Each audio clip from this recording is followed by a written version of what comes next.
Mohinurning parvozi. Mohinur qalbida ijod kurtaklari nish urganda u hali 6 yoshli qizaloq edi.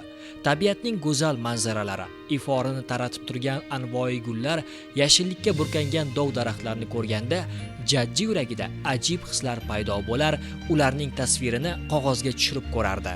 2-sinfda o'qiyotganida ustozi o'qish kitobida bir rasmni chizishni vazifa qilib beradi. Quyosh va oyning bahslashayotgan manzarasini chizgan Mohinur ustozining olqishini oladi. Mana bo'lg'usi rassom deya uni do'stlari oldida maqtaydi ustozi. Bu olqishlar esa ijodkor qalbiga qanot bag'ishlaydi. Mohinurdagi mahoratni payqagan onasi uni 5-sinfda Toshkent shahridagi Respublika ixtisoslashtirilgan musiqa va san'at akademik litseyiga olib boradi. Bu yerda Mohinur chinakam san'at shaydolari qatorida o'z sohasining bilimdonlari bilan san'atshunos ustozlardan qunt bilan saboq oladi. Rasm chizish texnikasini mukammal o'rganadi. Qalb qo'rini berib chizgan suratlar esa sekin-asta ko'rgazmalardan joy ola boshlaydi. O'zi ham nafaqat O'zbekiston, balki chet davlatlarda bo'lib o'tadigan tanlovlarda ishtirok etishni boshlaydi. Yurtimizda o'tkazilgan tanlovlarda ishtirokining sanog'i yo'q. Xususan, O'zbekiston Yoshlar ittifoqi tomonidan o'tkazilgan Bahor marafoni, Ajdodlar merosi, kelajak poydevori, Alisher Navoiy yoshlar nigohida, Mustaqillik tinchlik ko'chasi, Ko'hna zaminning buyuk farzandi kabi qator tanlovlarda faol ishtirok etdi. 2016-2017-yillarda O'zbekiston Respublikasi Xalq ta'limi vazirligi tasarrufidagi Respublika ixtisoslashtirilgan musiqa va san'at akademik litseyi tomonidan o'tkazilgan Ranglar jilosi ko'rik tanlovlarida muvaffaqiyatli qatnashib, eng yaxshi musavvir nominatsiyasi bo'yicha sertifikat, tanlovning 2-darajali diplomi bilan taqdirlandi. 2017-yilda Rossiya Federatsiyasi Vladimir shahrida bo'lib o'tgan rassomlarning xalqaro Jonajon o'lkamning tarixiy burchaklari ko'rik tanlovida eng oliy o'rin Grand Prix sohibasi bo'ldi. Uning chizgan rasmlari Vladimir shahridagi xalqaro muzeydan joy oldi.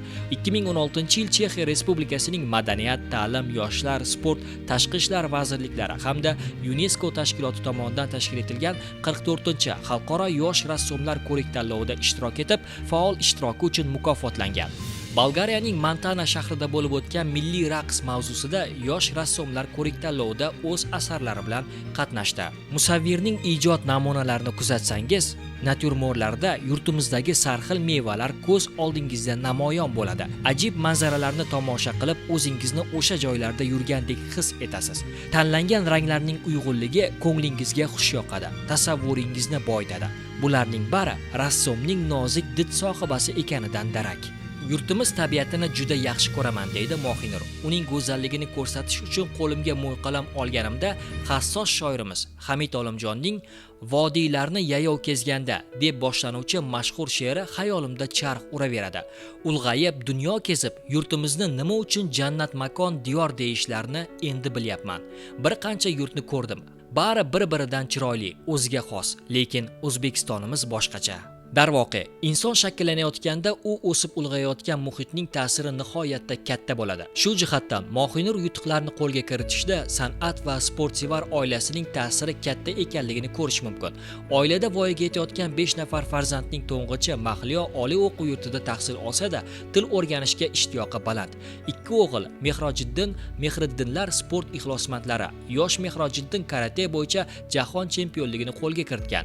Rossiya, Parij, Hindistonda bo'lgan. Endilikda esa joriy yil Braziliyada o'tkaziladigan chempionatga tayyorgarlik ko'rmoqda. Mehriddin ham sport bilan shug'ullanishdan tashqari yaxshi sozanda, orkestrda fagot chaladi. Singlisi Malika esa suzish sport turi bilan shug'ullanadi. Yaqinda Mohinur Zulfiya nomidagi davlat mukofoti sovrindori bo'ldi. Bu uning iqtidori, izlanishlariga berilgan munosib bahodir.